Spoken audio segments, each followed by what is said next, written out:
Bismillahirrahmanirrahim. Yes ngono dunya biasa wae, pokoke urip wis biasa wae. Maksudnya biasa wae penting soleh, di hati soleh, rezeki wis minawos. Pokoke taluk mek pangeran, ora usah sok suci, ora usah sok bener dhewe wis biasa wae. Dunya wis kabeh kersane napa? Pangeran. Ya sudah seperti ini. Yang soleh kaya salabah malah akhirnya suul khotimah. Padahal dulu disebut hamamatul masjid, tukang iktikaf. Gak tahu mulai ke masjid, tapi akhirnya suul khotimah. Wahsi sing mateni kekasih Nabi, rupane mateni Hamzah ditakdir husnul khotimah. Makanya donga ya muqallibal qulub tsabbit qalbi ala dini. Kita tidak pernah tahu. Nah, kenapa kalau saya ngaji PD? Mereka aku muji pangeran, saya tidak pernah mikir awakku, tak penting awakku, penting muji pangeran. Ngaji itu artinya kan muji pangeran, muji ilmune pangeran, ya sudah selesai. Itu anak kowe donga iku mikir awakmu dhewe. Mulane donga mek ngaji ku derajate dhuwur ngaji. Mergo ngaji muji pangeran, nak donga mikir awake dhewe. Makanya masyhur itu ada dua kelompok di masjid, yang satu diskusi halal haram, yang satu berdoa. Nah, terus Nabi keluar dari rumah berdiri sempat ragu, saya kemana? Terus akhirnya Nabi ngendikan mereka itu berdoa kalau Allah mengabulkan ya disembadani. Tapi mereka belajar halal haram. Itu perintahnya Allah, saya sebagai Nabi.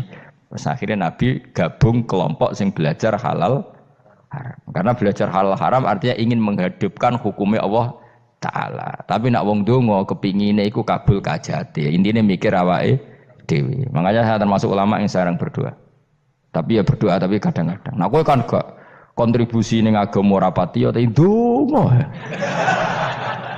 Oh dasar murahan. Ya tapi piye mulang ya ora payu. Jadi kadang-kadang kula dibantah. Lah jenengan mulangi payu Gus. Lah kula ora payu, ndonga-ndonga ngono. Ya tapi aku ngerti pangeran ra bakal nyembadani barno ora Gus. Pangeran ya paling wis dikai sithik ngono cukup wong. Kula termasuk orang yang enggak setuju ya kalau orang sholawatan terus berlebihan tapi khidmah ini Nabi kurang. Maksudnya gini loh, sholawatan berlebihan ya. Redaksi sholawat tentang Nabi itu kecil. Bukan sholawat jumlahnya enggak, redaksi tentang Nabi itu kecil, sementara tentang keinginannya itu saya tidak suka. Saya suka sholawatan itu ya yang nyifati Nabi banyak, kemudian keinginannya kecil, itu bagus. Kayak Ikhya itu, kayak Ikhya Abdul Hasan Asadili itu, kalau dongo itu jaluknya mau swidik, paling baris paling terakhir. Misalnya gini, Nahmaduka ya man huwa waladi la ilaha illa anta ar-rahmanur rahim, itu langsung in sampai nyifati Allah itu 99. Buar ngono nganti berkuras-kuras. Lagi terakhir mau njaluk donga sithik. Nah kowe kan enggak muni muji Allah mau basa-basi tok. Alhamdulillah rabbil alamin wassalatu wassalamu ala Muhammadin. Mau nggo syarat tok. Baru ke Allahumma inna nas'aluka nganti telung lari. Tolong halaman. Tapi pas muji pangeran alhamdulillah rabbil alamin wassalatu wassalamu ala Muhammadin. Bariku terus donga njaluk mapan tolak buala. Yo aja. Mana jare pangeran? Muji kekasihku suwidik dongane kecangkeman. Lah saya tuh gak suka jenis itu. Harusnya sholawatnya itu yang panjang. Maksudnya nyifati Nabi yang panjang. Baru mintanya sedikit. Itu bagus. Lebih akhlak. Makanya saya diantara sholawat yang senang itu sholawatnya Habib Ali Al-Habsyi yang arang Simtudur. Kalau beliau baca sholawat itu sholatan yattasilu biha ruhul musolli alaihi bi. Fayam basitu fi qalbi sirru nuri ta'alluqi bi wa hubbi wa yuktabu biha bi inayatillahi ta'ala fi hisbi. Jadi dia baca sholawat itu, ya Allah berikan sholawat kepada kekasihmu Muhammad. Dengan sholawat ini rohnya saya, musolli itu rohnya saya yang membaca sholawat bisa sambung dengan rohnya Rasulullah. Dan setelah sambung saya terhitung sebagai orang yang mencintai Rasulullah. Dan saya berharap dari cinta itu saya tertulis sebagai umatnya. Nah, aku kan enggak mau sholawat itu mau saya termasuk orang yang enggak saya loh ya. Tapi ya tetap baik dibanding nganggo primbon ya satu sholawatan itu. Tapi boleh punya etika lah dengan Rasulullah itu. Kalau dongo nyifati Nabi yang banyak, ya baru keinginan. Kan banyak itu sholawat yang seperti yang saya misalnya di kitabnya Sayyid Muhammad ada. Allahumma sholli ala sayyidina Muhammad nuri kalam alladzi. Wah nyifati Nabi itu sampai panjang lebar baru menceritakan hajatnya. Kalau kamu kan enggak nyifati Nabi basa-basi, mau sidik mana. Malah kadang orang, misalnya ala Muhammad. Kok ala Muhammad, muni Sayyidina aja disoal. Masalah terus baru kudungannya apa? Panjang. Saya termasuk yang enggak setuju karena itu menurut saya kurang etika. Makanya Rasulullah itu kalau berdoa kalau sudah nyifati Allah coba tak beri satu contoh saja doanya Nabi. Alhamdulillah hamda yuwafi ni'amahu wa yukafi'u mazida ya rabbana lakal hamdu kama yanbaghi li jalali wajhika 'azimi sultanik la nuhsi sana'an 'alaika anta kama asnaita 'ala nafsik. Itu sudah berapa itu nyifati ini? Itu belum doanya tuh. Nah kamu kan enggak Allahumma alhamdulillah rabbil alamin Allahumma ya Allah iki hajati wis gremeng tok titik seramutu tenan. Njen gak bakat wali. Nah cara kula iku sisen ngono. Kula ya sering ngamini dongane wong ngono tapi ning atiku amin itu maksudnya amin barno mawon Gusti. Nanti aku amin tapi amin ku barno mawon Gusti. Wong ora jelas ngono berarti. Jadi aku muni amin tapi amin barno maksudnya ya Allah barno amin maksudnya. Jadi karena tadi setahu saya doanya para nabi, para wali itu memang seperti itu. Ya coba itulah doa tadi aja yang saya sebut itu berapa kalimatnya? Apa? Alhamdulillah hamda yuwafi ni'amahu wa yukafi mazida ya rabbana lakal hamdu kaya baik di jalali wajhika azimi sultani la nuhsi sana'an 'alaika anta kama asnaita 'ala. Enggak terhitung pujian saya kepada engkau sebanyak engkau memuji pada diri engkau sendiri. Allahumma inni a'udzu biridhoka min sakhatika fi mu'afatika min uqubatika wa bika minkal. Allahumma sholli bi haqqi jabarutika wa bi khawfika kan panjang sekali doanya wali-wali itu tapi semuanya mensifati Allah. Bahkan banyak yang kemudian lupa enggak doa. Coba haji, doa haji itu coba. Labbaik Allahumma labbaik la syarika lak innal hamda wa ni'mata laka wal mulka la syarika lak wa ni'mat itu kan labbaik saya siap melaksanakan perintahmu ya Allah sa'dik engkau yang punya pujian engkau la syarika lak itu malah enggak ada jarang malah ada doanya itu kalimatnya talbiyah semua Allahumma antal azil akram itu sudah seperti itu karena tadi al-mu'min yashghaluhu sana 'ala Allah min ayyakuna li nafsihi dzakiran. Mukmin sejati adalah sibuk memuja Allah sampai lupa jatah dirinya sendiri. Nah, kowe kan gak mujine Allah basa-basi, dongane tenanan. Itu dadi makhluk aneh, itu dadi hubungan mbek pangeran iku wong aneh. Ya tapi jen ra bakat wali, ngono iku dadine ngono iku. Ya tok ngono kok mari wali kakean malah gak elit.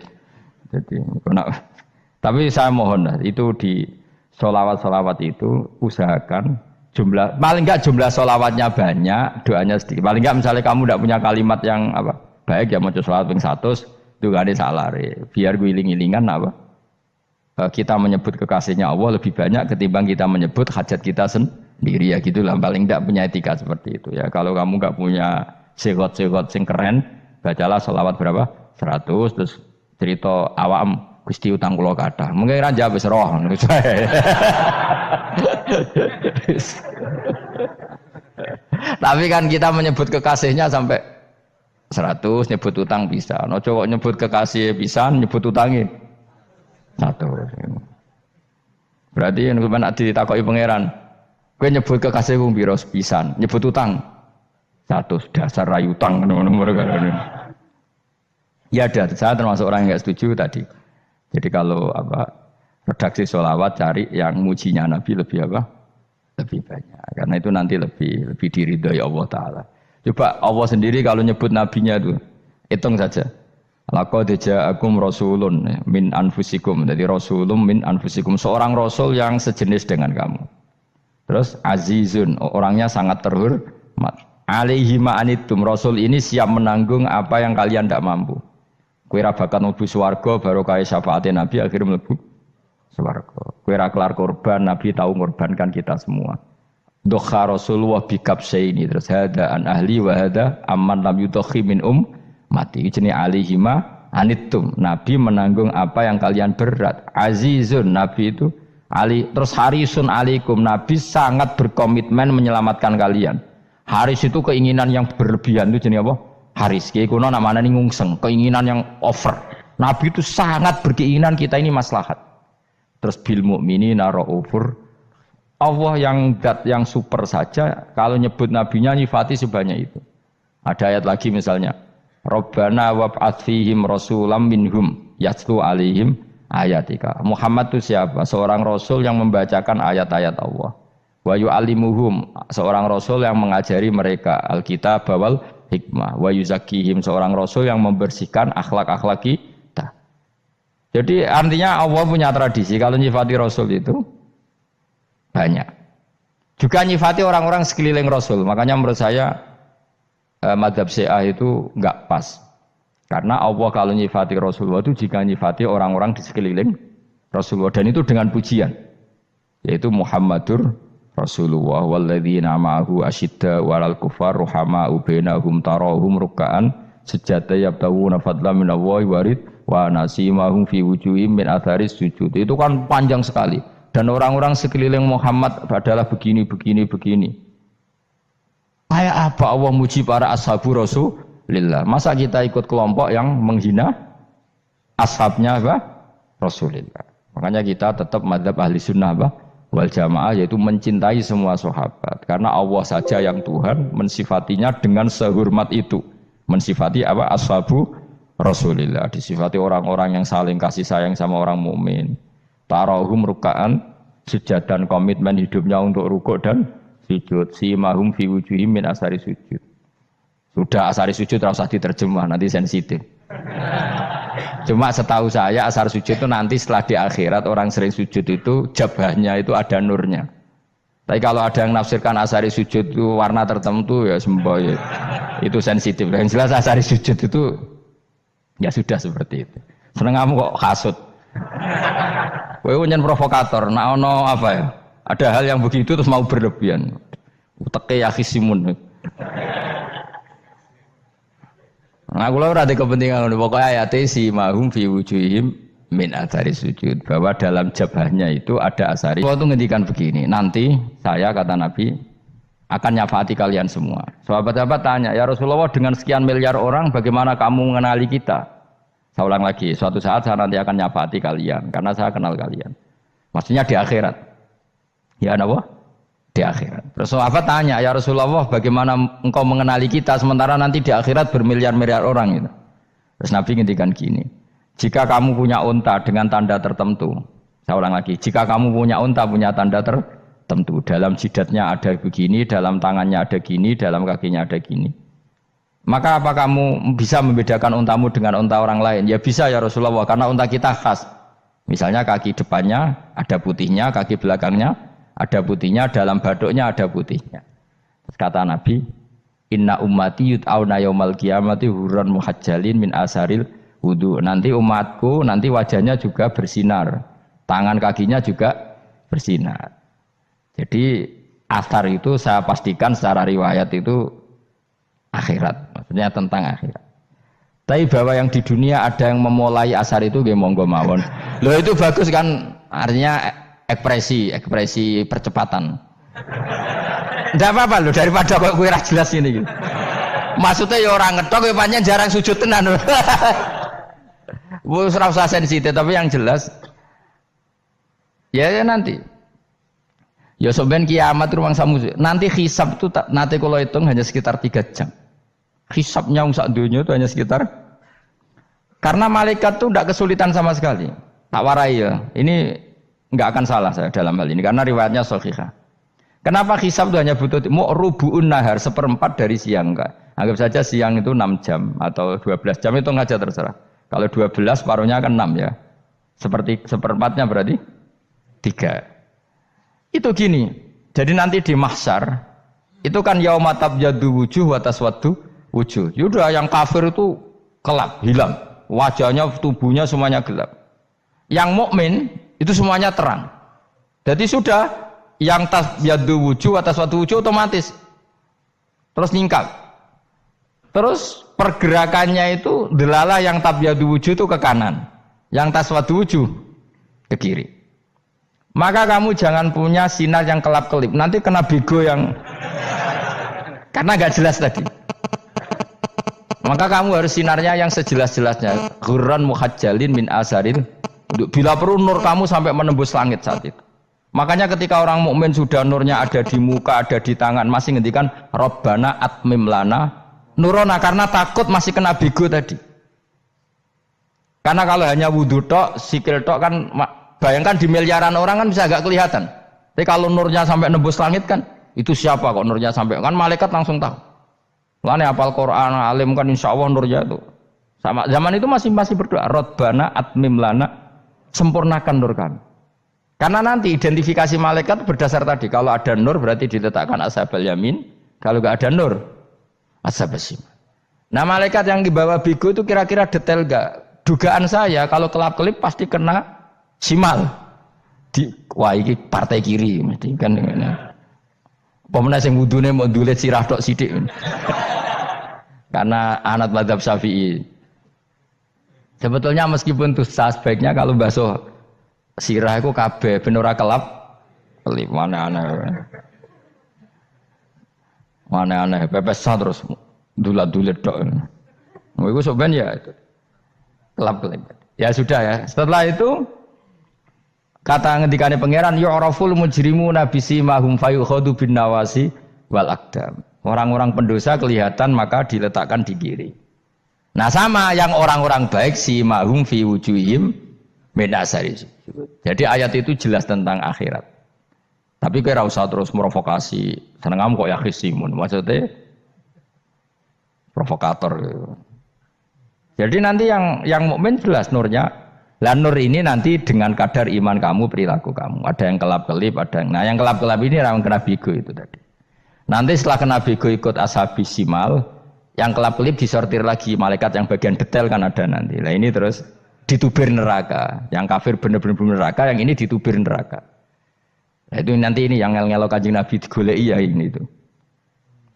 Mana sakit Kanjeng Nabi, mana ono kiai soleh darani, nah iso soleh dewi sakit Nabi mereka terus goleki endi umatku sing kelip-kelip terus dicari disyafaati.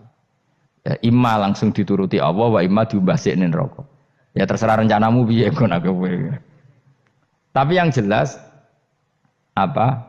Kiamat itu cepat sekali karena tadi ada identifikasi tadi. Makanya hanya cukup 3 jam karena tadi yang jelek kelihatan jelek, yang baik kelihatan baik. Makanya cepat. Ya oraful mujrimuna bisimahum, orang pendosa dikenali lewat alamatnya yaitu taswaddu apa? Wujuh. Kalau orang baik dikenali lewat tabyadu wujuh. Nah terus setelah nyingkir, ini ngono tak warai kiamat. Setelah nyingkir itu faduri babenahum bisuril lahu bab. Setelah tersingkir tadi terus lalu ada pintu penghalang, pintu pemisah. Nah pintu pemisah tadi yang sisi kanan langsung jadi surga, yang sisi kiri jadi neraka. Itu disebut faduri babenahum bisuril lahu bab batinu fi rahmatu wa zahiruhu min kibalihil adab. Yang pintu arah kanan otomatis wilayah surga, yang pintu kiri otomatis wilayah neraka. Nah problemnya ketika penutupan pintu itu dah yang kelap-kelip itu katut kemana ini yang makanya kamu jangan malok partai yang apa kelap-kelip yang nggak jelas itu koalisi kemana ya. Kalau partai besar kan iso nyalon presiden, partai kecil ini kan ikut mana ini kan? Sing sak ngisore 1%, 2% ini kan repot. Loh coba misalnya nur kamu 2%, berarti gelap kamu kan 98%. Kira-kira malaikat mengkategorikan kemana coba? Ayo jawab. Gelap. Loh kok ada semangat, padahal itu bagian dari kamu. Kalau satu tubuh itu sinarnya hanya 2%, kira-kira kategorinya itu partai gelap, partai terang. Waduh semangat kok ada ini. Berarti kegaruk kemana? Kiri. Tapi bisa saja malaikat cara berpikir gini. Tapi kok ada cahayanya ya? Padahal kata Allah, yang bercahaya ashabul yamin. Kan nggak ada bilang cahaya terang. Bisa saja malaikat, alhamdulillah berpikir begitu. Ya nanti kita rayu saja supaya berpikir ini kan yang penting ada cahaya. Kan Allah tidak bilang terang apa kelap-kelip. Ya mungkin saja asal ada cahaya dikategorikan lahu nur, punya apa? Nur. Tapi yang jelas saat itu pun yang sudah punya cahaya masih berdoa Rabbana atsmim lana nurona. Ya Allah saya mohon sekali nur-nur kami sempurnakan. Jadi ini saya bantu teman-teman yang hafid-hafid supaya tahu maknanya ya, dan yang nggak hafid ya dengar ya. Kalau nur itu penting, makanya Nabi itu kayak apa? Nabi itu orang super itu kalau ngendikan wa maj'al min fawqi nuran wa min tahti nuran wa an yamini nuran wa an simali nuran, sampai terakhir Nabi masih mendoa untuk dirinya waj'al li nuran, dan semua tubuh saya jadi nur. Jadi Nabi sudah gitu, ya Allah jadikan sisi depanku nur, belakang kami nur, kanan nur, kiri nur, terakhir itu apa, waj'alni nuran, dan doa semoga semua tubuh saya jadi nur. Itu termasuk doa yang sering saya baca. Karena saya takut kelap-kelip tadi, ini bahaya ini kalau malaikat. Saya tidak tahu cara berpikir malaikat tadi. Apa ngitung 98% maka dikategorikan apa? Gelap. Apa dihitung nurnya saja? Wong instruksinya Allah kan yang ada nur ashabul yamin. Meskipun kelap-kelip kan punya nur. Saya tidak tahu nanti ikut 2% ikut mana kalau di partai koalisi itu. Ya, ikut yang menang biasanya, ikut yang apa? Ya paham ya, makanya saya mohon kalau wudhu itu usahakan sempurna, terutama wudhu sholat. Kalau nggak wudhu sholat itu sebaiknya nggak sempurna, supaya ada bedanya wudhu sholat sama wudhu tidak sholat. Rasulullah itu masyhur gitu ya, Rasulullah itu kadang tawaddu'a wudhu'an khafifan, wudhu yang sederhana, yaitu hanya sekali-sekali dan tidak sempurna. Ketika ditanya as-sholat ya Rasulullah, tidak. Misalnya saya habis makan, mau tidur, biasanya ya wudhu, tapi tentu tidak perlu sesempurna kayak wudhu sholat, biar ada bedanya. Rasulullah juga gitu, beberapa kali beliau wudhu tapi tidak sesempurna wudhunya untuk sholat. Masyhur itu di riwayat tawaddu'a wudhu'an khafifan duna wudhu'ihi lis sholat. Tapi kalau wudhu untuk sholat asbaghal wudhu, menyempurnakan wudhu. Jadi supaya ada bedanya wudhu sholat dan wudhu tidak sholat. Saya gak wong ora iso ngaji padha kabeh. Abu Bakar ya gitu, ana wong poso sunat kok nyediakno buka dimarahin. Istrinya pernah nyediakan buka beliau untuk puasa sunat. Itu embernya dipecahi Abu Bakar. Ditanya, kenapa gitu? Apakah kamu akan menyaingi Ramadan? Jadi nggak boleh memperlakukan puasa sunat kayak Ramadan. Ya biasa saja kalau puasa sunat tuh, wah buka kolak, apa? Ramadannya ya iri tuh. Ini gimana kok saya disaingi ini? Jadi kabeh itu ada proporsinya, ada apa? Makanya megang Quran ya wudu, megang wudu. Nah, kabeh gitaran terus wudu, pengiran tersinggung. Piye kok menjegal gitar wudu? Jadi enggak boleh kebaikan disaingi itu juga enggak boleh. Bapak kowe sregep wudu sampai nyekel gitar. Yo Quran tersinggung, wah semen iku gak semen kan. Malaikat panitia kan ya tersinggung. Kabeh itu kan ada proporsinya, apa? Ada proporsinya. Itu hebatnya Rasulullah. Jadi kalau beliau wudu, bahkan wudu itu wudu li sholat sama tidak sholat itu. Misalnya sholat sunat itu kamu mampu ngadeg boleh nggak duduk? Boleh. Kalau sholat fardu nggak boleh, biar ada bedanya. Fardu itu spesial, nggak boleh, harus berdiri. Kalau sunat pun harus berdiri. Fardu tersinggung, iya sunat kok nyaingi aku kan gitu kayak. Ya makanya sholat fardu wajib berdiri ya. Sholat sunat boleh duduk meskipun mampu loh ya. Nggak boleh sama. Sholat sunat pun harus berdiri. Berarti ada sunat menyaingi fardu. Ya jelas ya, jadi aturan main itu harus jelas, nggak boleh. Makanya Abu Bakar itu nggak mau kalau ada orang puasa sunat kemudian apa? Abdullah bin Mas'ud lebih parah, dia itu tukang nyuwepeng orang yang selalu sholat duha. Makanya saya itu duha itu jarang, karena takut kena sweepingnya siapa? Abdullah bin Mas'ud. Itu ada orang khusyuk tiap hari duha, diswepeng sama dia. Apakah kamu menjadikan sholat ini jadi fardu? Kok mbok lakoni bedino? Awas nampak lakoni bedino. Di era akhir duha dilakoni bedino. Perkara ini butuh duit. Itu kalau zaman Abdul Mas'ud kena sweeping apa? Karena berarti menandingi fardu.